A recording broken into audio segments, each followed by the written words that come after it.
So today we're continuing then with marketing and customer complaints. Crystal Howell, good morning to you. Good morning, ladies. We should tell you or remind you that Crystal is a chartered professional accountant and certified internal auditor, so she knows what she's talking about when it comes to managing that money. We all want to have enough.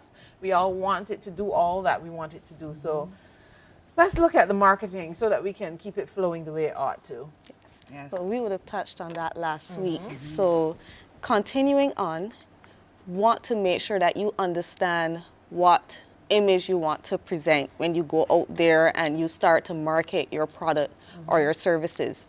So the best thing I tell people to do is to think of examples that they would like to emulate. So when you think of any particular brand or company, is that the kind of image that you would like to project? And then you look at the things that they have been doing to see if it is within your budget or if it matches the products and the services that you offer, because it's not everything that you see that you would like to emulate that is necessarily something that will work for your particular services or products. So you have to be very realistic in what you're observing and take what will work for you, but don't try to force anything on your particular offering that won't be a good match. Okay. You mind? Go ahead. Because you talk about I think those are the big things, but they're first of all the little things, like do unto others as you would have them do unto you. So therefore, how you relate to your customer is how you would want to be treated normally. Yeah. So that's the basic. Yeah. You know. Yeah, and when you say basic, I mean basic because there's some persons we see the way how they treat others. Exactly. You wonder if they would want that kind of customer service for themselves. They have any knowing. Yeah, so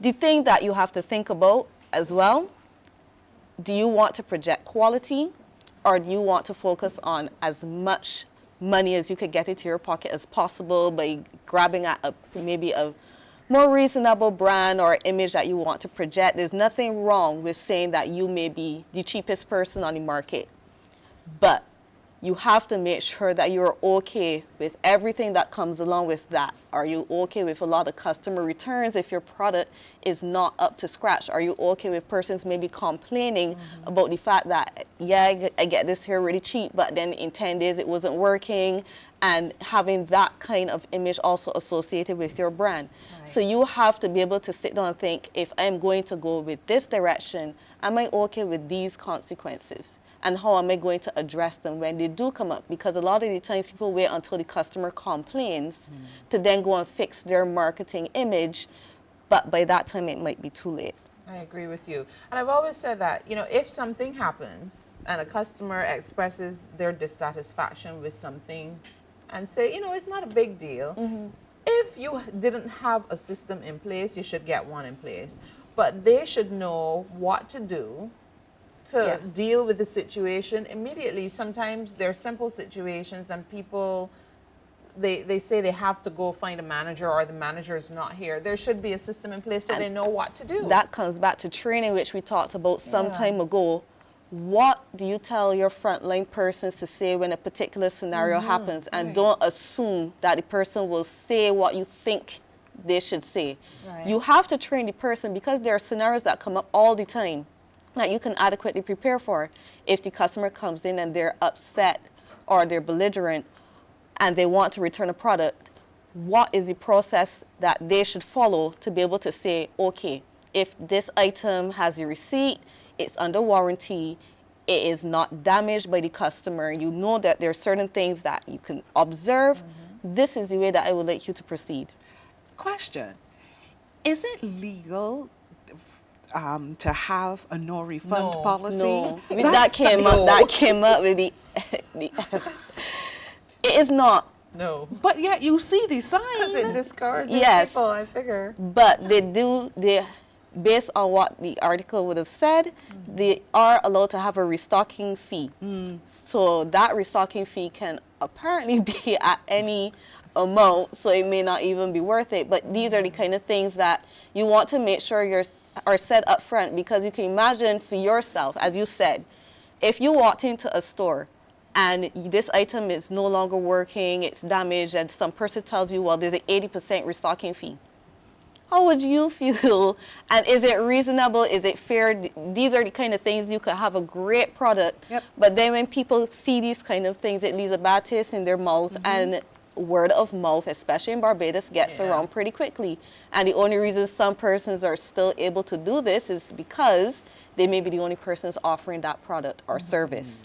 But is that really what you want associated with your brand? That persons feel that you take advantage of them because they don't have a lot of alternatives. Yeah.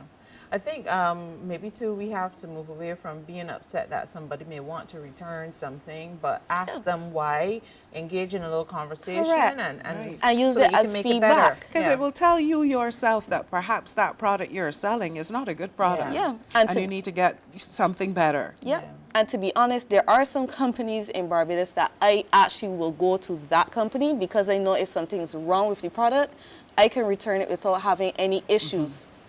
And they do exist in Barbados. They're very polite. They're very friendly. They ask you, as you said, some questions. And you can see the way how the questions are going. They're trying to get feedback to make sure that they incorporate it Yeah. into the next product sale. And Yeah. that is important.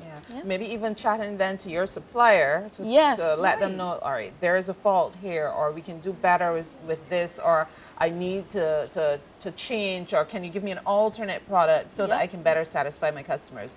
What would you want today's takeaway to be? I mean, we talked about a few things that are critical and people need to take seriously. So what you put out there, and then how you interact with those customers. But what would you want the takeaway to be? Understand and research your brand before you market it. Understand it thoroughly, because this is it's very difficult to change the image midway, and it's not impossible. But if this is the direction that you want to go, make sure that you have budgeted for it. You understand from all of the examples that you're looking for which one applies to you, and you go that direction and make sure you learn everything that you can about it and how to deal with the fallout for whichever image you decide to go with. Thank you, Crystal. I like it. All right. Once again, we get to talk about the telephone. So we're doing that next time? We can do that next Next time. time, telephone. Okay. Thank you as always. Thank we you. appreciate your expertise. Crystal Howell is a chartered professional accountant and a certified internal auditor, and she's helping us along, helping us all with tips that we can apply within our business or within our personal lives.